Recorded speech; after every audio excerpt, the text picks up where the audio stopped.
Hi everyone.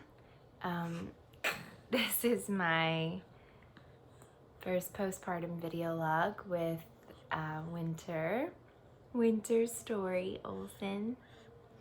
And I'm so excited to be back and to talk with all of you guys because, I shared so much during my pregnancy journey, and I want everyone to know that we're doing great. And it's every single pregnancy and every baby is so different. So I'm excited to share this baby's journey so far. She's 2 weeks old, and it's been really beautiful. We haven't shared our birth story yet, which we will, and we have something very exciting planned for that. But this has been it felt like it's been a very long journey. And as I was sort of nearing the end of pregnancy with Winter, especially going past 40 weeks and then 41 weeks, I started thinking about the fact that I was like, oh, that's right.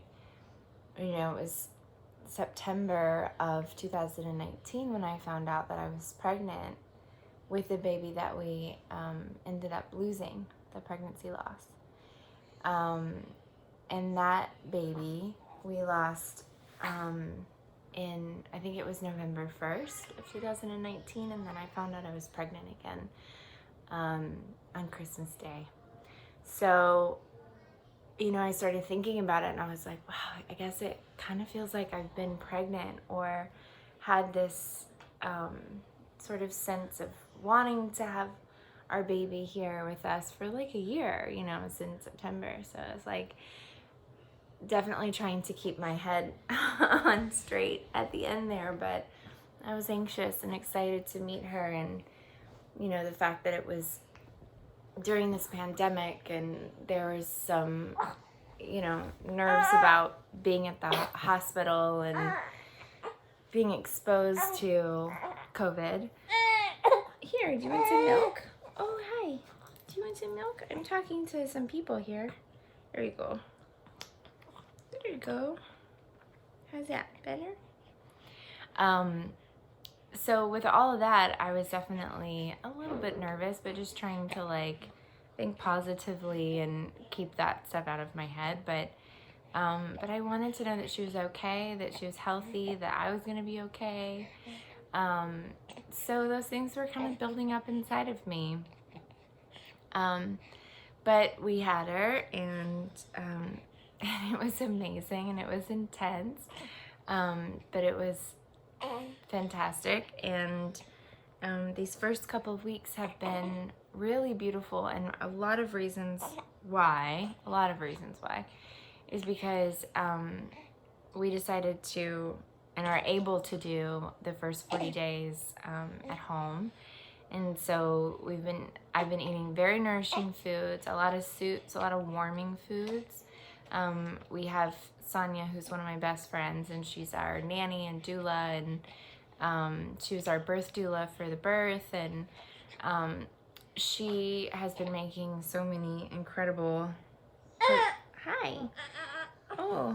postpartum meals and recipes out of the first 40 days. And there's a birth worker that we both follow who has some incredible, she has like a whole series on the Mexican cuarentena, I think is how you say it. And that's their version of the first 40 days. And they do a lot of caldo, which are soups. And so we've been doing a lot of that. But the reason behind it, in our, oh goodness, let's get you up here. Ugh. Too much milk at one time, my goodness. In the American culture, we really don't take time to be home in bed with our babies. And it's hard too if you don't have help, or if you don't have a family member, or the ability to be able to be at home in bed with your babies. And right now it's so much easier because, the kids are both being homeschooled because of the pandemic. So we are not running out the door. I mean, with Esme, when she was born, Wyatt just started preschool. And I was, a couple weeks after she was born, I wanted to be the one taking him to preschool. So I would run out the door every morning with the baby, and we would head to school and drop him off and come back and, try to get the baby down for a nap and then run out again. And so, it was a lot of running around, a lot of movement in the first few weeks of Esme's life, which is fine, definitely, but I wanted to try this way this time and just see how it was, and so far it's been amazing and such a blessing, and I'm so grateful for it. So far with baby, what do you want me to say about you? You've gained some weight, which is awesome. We just had our doctor's appointment. And it was the 2-week doctor's appointment, and she gained a pound, or a little over a pound, something like that. And, she's getting a lot of milk. My milk came in on day 2, which, it comes in between I think it's the first 3 or 4 days or 5 days. It really just depends on your body and, your production, and also I think with Wyatt, I don't think it came in day 2. I think it came in day 3 or something. But with Esme it came in quicker, and with Winter it came in probably the fastest. I think I was already getting milk the next morning. So it's just different with every baby. And so she ended up she lost a little bit after all the meconium came out, and then her weight started going back on quickly because of my milk. And then sleeping, it's really hard to talk about sleep with a newborn because they sleep so much. They take so many naps is what I mean. They're sleeping and then they want to eat and then they poop, and then with this one, she gets the hiccups, and then I have to go through the cycle again. So I am co-sleeping with her. I know that's controversial, but I'm, have a doctor who very much believes in it, and his nurse who very much believes in it, and we've done it with both of our kids, and so it's been great with this little one, and as long as we have a safe bed, which we do, Wyatt and Esme are sleeping next to us on the ground on a floor bed. And so all of us are in the same room, which to some people would sound insane, but to us, it's been really amazing to have the family all together. And I think it's bonded us in a different way. We all go to bed at the same time, which also seems kind of crazy, but it's at 7:30, 8 o'clock at night. And then, we all wake up early, between 5 something and 6:30 in the morning. The baby wakes up a few times a night. In the first week she was waking up 3-4 times a night, or I was trying to wake her up to feed her. And then once I could tell she was putting on weight, then I would just kind of let her sleep and see what would happen. And she's, the first stretch of time, she sleeps about 3 to 4 hours, and then she wakes up every couple of hours after that to eat. This week she's done a few larger stretches. So you can't really determine anything in that amount of time. There's no pattern yet when they're so new. But she's pooping, she's peeing. I'm feeling really good, and the kids are super happy and feeling really good and want to hold her. And we've definitely had the first week we talked about our feelings surrounding baby, and Wyatt said it's kind of weird, and we were like, what's weird about it? Tell us. And he was like, it was just weird the first day or so having this new person in the house. He's like, I didn't know how it would change things. And then we said, how do you feel now? And he's like, I love it. He's like, it's so fun to have her and to hold her and see her. He's like, and it's not weird anymore, but he just was, he's like, the first couple of days, it was a little weird. And I kind of loved that he was able to express that. And then we could talk about, what that means and how he feels about it now. So,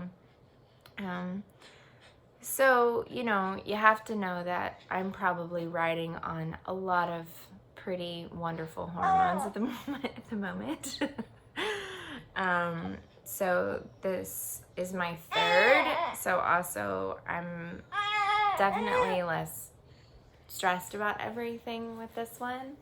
And I think it's easier when you've already had a kid to pick up on cues, but some of my favorite advice that I got from people was, you just kind of pay attention to the baby and see what it is that they need. Hi, does that mean that you want to have more milk?